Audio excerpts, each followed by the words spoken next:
In today's class, we are going for routing redistribution. Routing redistribution.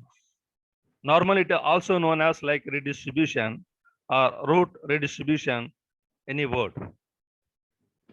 In a single organization, between your branches, if you are using EHRP and in another networks, if you are using OSPF, by default, two different dynamic routing protocols, they cannot exchange the routes. Because EHRP has got its own metric calculations, OSPF has got its own metric calculations. EHRP has got its own language, OSPF got its own language. For example, if I speak Telugu, I am sure, Adnan, can you understand Telugu? Teacher Adnan. Hello, Adnan, Ahmad, Abdullah. Can you understand Yes, sir. Telugu? If I try to speak No. Telugu, can you understand? Of course, No. no. It's very difficult. Now, maybe Adnan, Ahmad, and Abdullah, if you speak Arabic, Venkatesh, me, and Spandana, Vinav, Nagaraj, we cannot understand. Yes. So when we have some like two different languages are there, they cannot communicate with each other. So between what the guy should be there should be a one Router. guy who can do like translator. He should do the redistribution. Means there should be a router too, who is configured with two routing protocols, who knows this. Then he is going to translate the EHRP into the OSPF and the OSPF into EHRP. So now he is translating. So once he is translating, then the OSPF routers knows the EHRP routes and the EHRP network knows about the OSPF routes also, because redistribution is done by router 2. So a router should be configured with two different routing protocols by default. A router who knows about the two routing protocols is configured, the particular router should do redistribution. When you are going to use multiple protocol, for example, if you want to migrate advanced routing, say for example, OSPF, this router 3 is connected like so many branches, like OSPF area 20. This is in the OSPF area, it can be like a 0, no problem. And there is a area 10. Now, when they are using like OSPF, but whereas the EHRP is very somewhat faster than comparing with OSPF. So I want to go for like an advanced routing. Maybe sometimes you may use RIP, which is very older routing protocol. Nowadays we are using EHRP in another side. So if I want to go for advanced routing, if I want to migrate for advanced routing, so all my EHRP routes should be redistributed into the RIP and the RIP route should be redistributed into the EHRP. If I'm going for like an advanced routing, yes, I should do redistribution.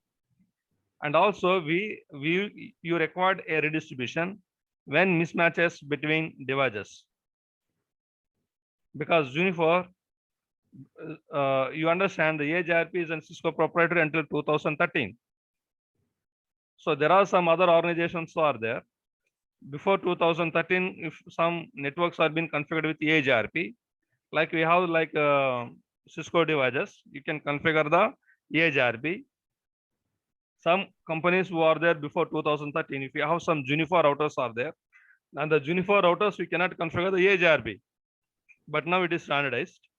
But before I am saying like 2013, maybe 2015, 18, 20 also. Consider maybe on Juniper routers, they were configured with OSPF, which is a standard protocol. But the Cisco's devices, they have the EHRP. So when you have some mismatch of devices, this mismatch of the devices, if they want to exchange the routes, the solution is redistribution. And also there is an application requirement. When you say application requirement, router 3 is connected with, consider router 3 is a one bank, router 1 is also bank. Now in the router 1, you are using SDFC, which is a private bank. But whereas router 3, you are using SBI, which is your private public bank, government bank.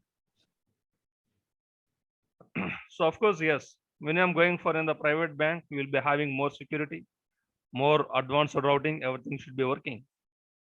But the user, one who is connected with your HDFC bank, you should able to send money to a customer of SBI. And the SBI user also should able to send the money of to HDFC. You should send money to HDFC.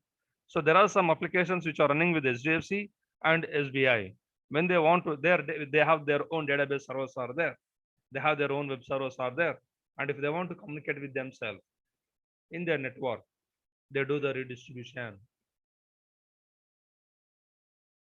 So you required when you are going to migrate to the advanced routing, you require redistribution, mismatch between the devices. If also we require the redistribution, and the application requirement also, we do the redistribution. To configure redistribution, routers must be running both protocol. Router 2 should be running with both protocol. Means there should be a translator who can translate Arabic to Telugu, Telugu to Arabic. Forget of English. So before there were some translators over there. When English was not known well, long back, say for example, some like maybe some 200 years back, if you gone back, when they want to communicate between Arabic to Spanish, Spanish to Arabic, or maybe some Latin to Arabic, Arabic to Latin in the king's places, there were some translators who are there. They try to translate between the languages. Same thing now. In the router 1 side, you are configuring here EIGRP, but on the router 3 side, you are configuring the OSPF. So router 2 knows both routing protocol is configured on its configuration file. If you give like show run, router EIGRP 1 is running, router OSPF 1 is also running. So this router 2, you should do the redistribution now. So if you are going to, there is some small requirement that we need to understand when you are configuring the redistribution. So when you are going to configure the redistribution, always the RIP is going to select the best path based on the least hops. How RIP is going to calculate the best path based on the hops. Same way in the EIGRP also, EIGRP is going to select the best path based on the bandwidth and delay. Also there is a load, MTU and reliability, which are said to be known K values. And if you are going for like show IP interface, the interface that are being configured under the EIGRP, they'll show you the K value, K1, K0, K1, K0 and K0. So where the K values are set to be the 0, those options will not be functioning. So the bandwidth and actually the delay, both will be functioning. EIGRP will select the best path to reach the destination based on the bandwidth and delay. OSPF is going to calculate the metric is equal to 10 power 8 / bandwidth actually. Now, we'll try to do the lab, then you'll understand very well. Okay.